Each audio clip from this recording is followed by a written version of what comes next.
حي على الفلاح.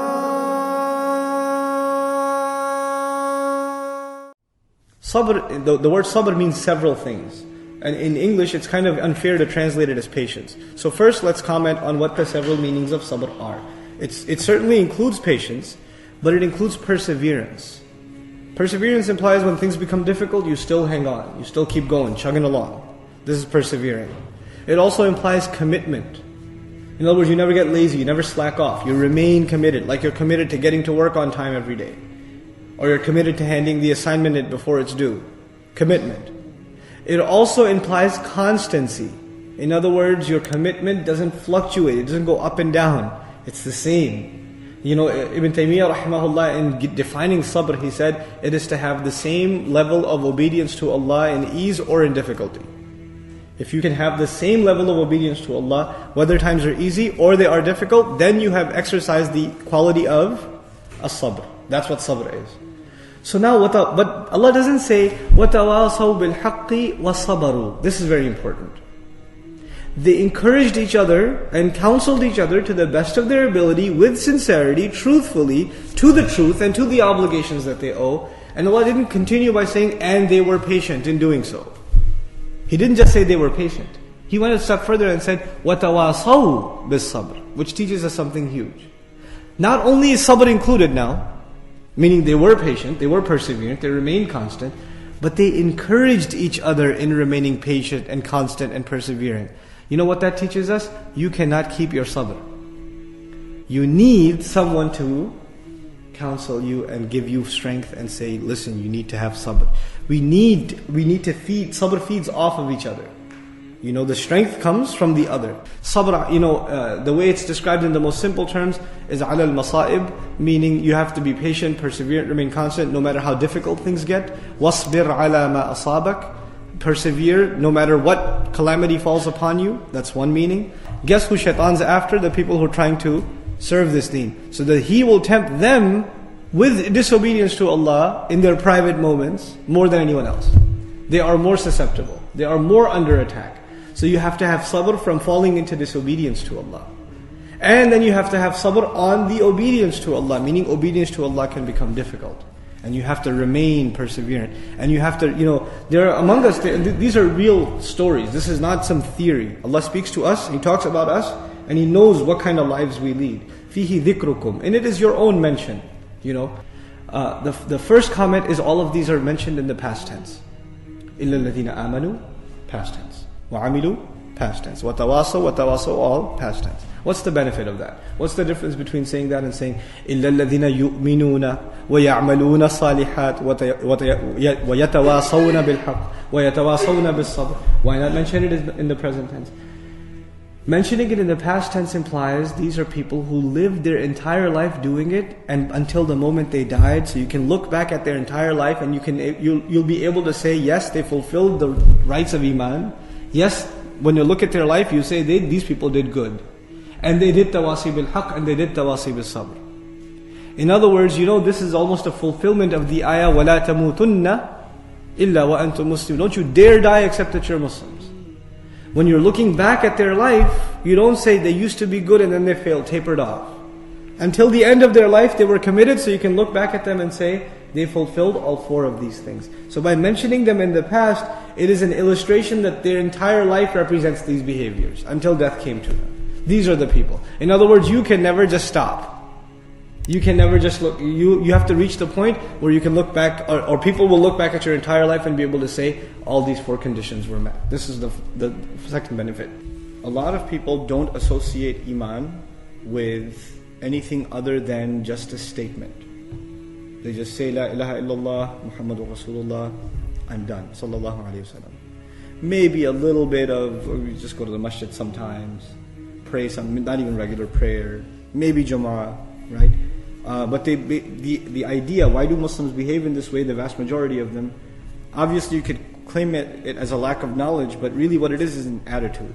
And the attitude is, I'm already saved because I have Iman. Iman is the only condition.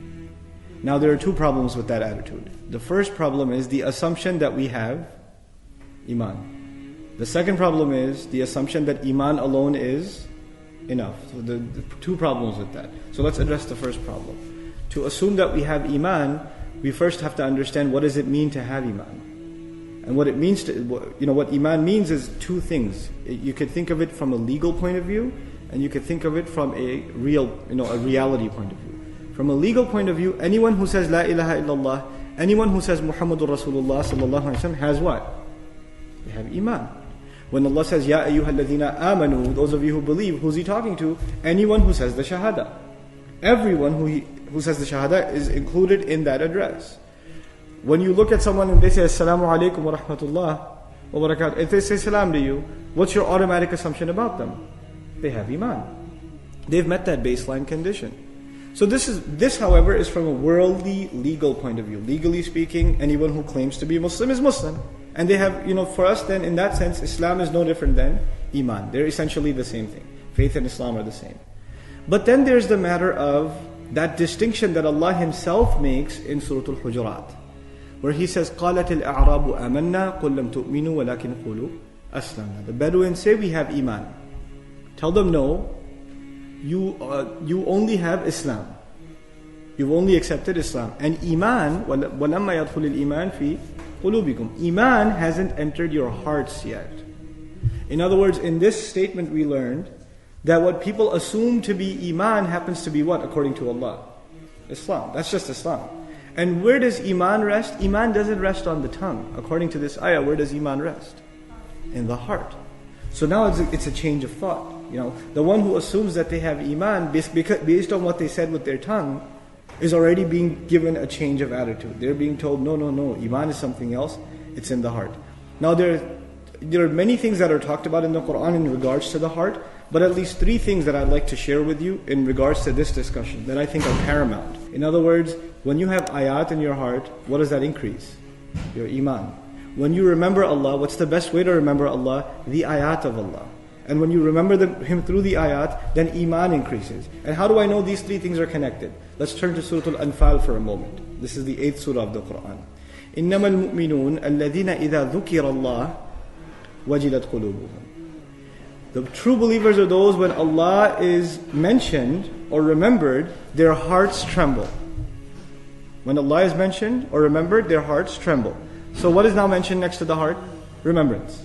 ذُكِرَ اللَّهُ وَجِلَتْ قُلُوبُهُم. We're in the same ayah now, I'll go on. وَإِذَا تُلِيَتْ عَلَيْهِمْ آيَاتُهُ. When His ayat are recited onto them. Now what else is in this ayah? The ayat. There's remembrance and there's ayat. What's the only thing left? There were three things, right? There's the remembrance, there's the ayat. What was the third thing? Iman. زَادَتْهُمْ إِيمَانًا وَعَلَى رَبِّهِمْ يَتَوَكَّلُونَ. These ayat increase them in terms of iman, and they continue to place their trust in their master exclusively. Right? So the three things are put together by Allah Azza wa Jal. Now so in other words, the first change of attitude, how do I know if I even have iman? Do I have these three things? And how do I know if I'm really counted among those who believe? When Allah is mentioned, what happens to my heart? When the ayat are mentioned, does my iman increase? Do I feel something? And especially the easiest gauge of that is the salah. Because Allah says to Musa alayhi salam, أَقِمِ الصَّلَاةَ لِذِكْرِ. Establish salah to remember me. The easiest gauge of iman is salah. And you know how connected salah and iman are. This will come up again later on today. But you know how connected salah and iman are? Allah Azza wa Jalla says in Surah Al-Baqarah, in terms of not wasting the deeds of the believers, Allah Azza wa Jalla mentions in the Quran, وَمَا كَانَ اللَّهُ لِيُضِيعَ إِيمَانَكُمْ. Allah would not be one to waste your iman. You know when the Qibla was changed? When the Qibla was changed, certain Bani Israel said, you've been praying in the wrong direction. None of that counted. None of that counted. And Allah responded, Allah would never be one to waste your prayer. But instead of using the word prayer, salah, what did He use? Iman in the meaning of prayer. He used it interchangeably. In other words, a sign of iman is what? Salah. And salah combines those three things. It's a sign of iman, it comprises the ayat of Allah, and it is the ultimate form of dhikr. أَقِمِ الصَّلَاةَ لِذِكْرِ. SubhanAllah. How incredibly these things are interconnected with each other. Assalamu alaikum wa rahmatullah. If you enjoyed this video, please do share it with friends and family. If you want to see more videos from this series, click on the box at the top. If you want to see other videos, click on the box at the bottom. And don't forget to hit the subscribe button. Thanks.